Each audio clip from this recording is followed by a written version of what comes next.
వక్రతుండ మహాకాయ కోటి సూర్య సమప్రభ నిర్విఘ్నం కురు మే దేవా సర్వకార్యేషు సర్వదా.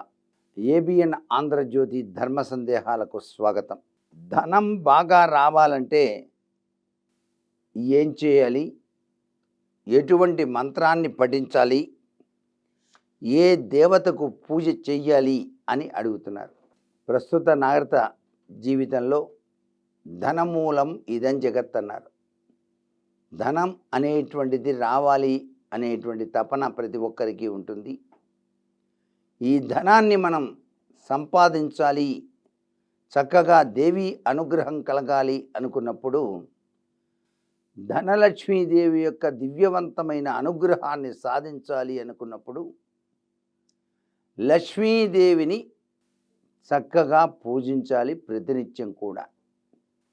లక్ష్మీదేవిని పూజ చేసేటువంటి విధి విధానంలో తామర పుష్పాలకు అత్యధిక ప్రాధాన్యత ఇవ్వటం జరుగుతుంది. అది ప్రతినిత్యం దొరక్కపోతే తామర గింజలతో లక్ష్మీదేవిని అలంకరణ చేసి చక్కగా తామర గింజల మాలికను అమ్మవారికి అలంకరణ చేసి లక్ష్మీదేవి యొక్క అష్టోత్తర శతనామావళి చదివి మూల మంత్రాన్ని అనుష్ఠానం చేయాలి. శ్రీం హ్రీం నమః అనేటువంటి మంత్రాన్ని 108 సార్లు గనక పఠించినట్లయితే ధనం రావటానికి ఆస్కారం ఎక్కువగా ఉంటుంది. అలాగే కనకధారా స్తవము అని చెప్పేసి ఉంటుంది, ఆదిశంకరాచార్య విరచితం. ఒకేసారి 3 సార్లు ఈ కనకధారాస్తవాన్ని పఠించాలి ప్రతి ఒక్కరూ కూడాను ఇంట్లో. అంగం హరేహే పులకభూషణమాశ్రయంతీం మృగాంగనేవ ముకులాభరణం తమాలం అంగ్నీకృతాకిల విభూతిరపాంగలీలా మాంగళ్యదాంతం మంగళ దేవతాయ అంటూ ప్రారంభించాలి. ఇవన్నీ చేత కాదండి నాకు, ఏదో చిన్నది మంత్రం ఒకటి చెప్పండి చేసుకుంటాను అనుకున్న వాళ్ళు పద్మపూసల మాలిక తీసుకొని 108 పూసలు, ఆ మాలికతో ఒక స్వచ్ఛమైనటువంటి ప్రదేశంలో కూర్చొని గనక తూర్పు తిరిగి లక్ష్మీదేవి యొక్క మూల మంత్రాన్ని గనక పఠించినట్లయితే శ్రీం హ్రీం నమః అనే మంత్రం చాలా విశిష్టవంతమైనది. ఆ మంత్రాన్ని గనక అనుష్ఠానం చేస్తే కొన్నాళ్లకు త్రికరణ శుద్ధి కలిగి మీకు లక్ష్మీదేవి యొక్క దివ్యవంతమైన అనుగ్రహం కలగటానికి ఆస్కారం ఉంటుంది. అలాగే కుబేరుని యొక్క పూజ.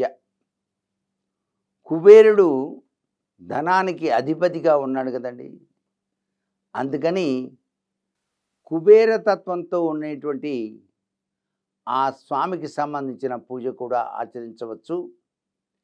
అన్నిటికన్నా గొప్పది ఈశ్వరానుగ్రహం ఉండాలి ధనం రావాలంటే. ఈశ్వరానుగ్రహం లేనిదే ఒక్క అడుగు కూడా మనం ముందుకు వేయలేము.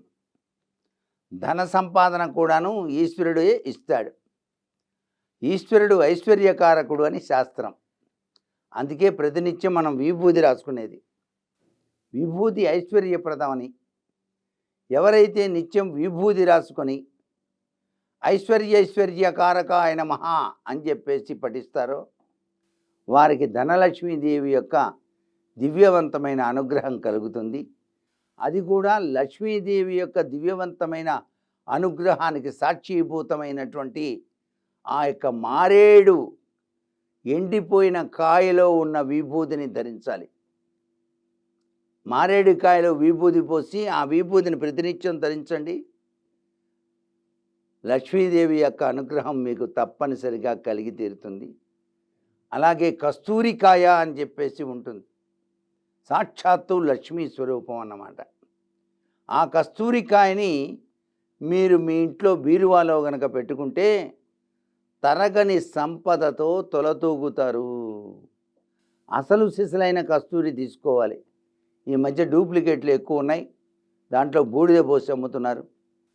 ఒరిజినల్ కస్తూరికాయ కావాల్సిన వాళ్ళు అమరావతిలో ఉండే నాకు ఫోన్ చేసి అడగండి.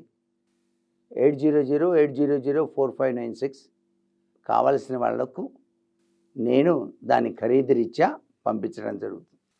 సర్వే జనా సుఖినో భవంతు.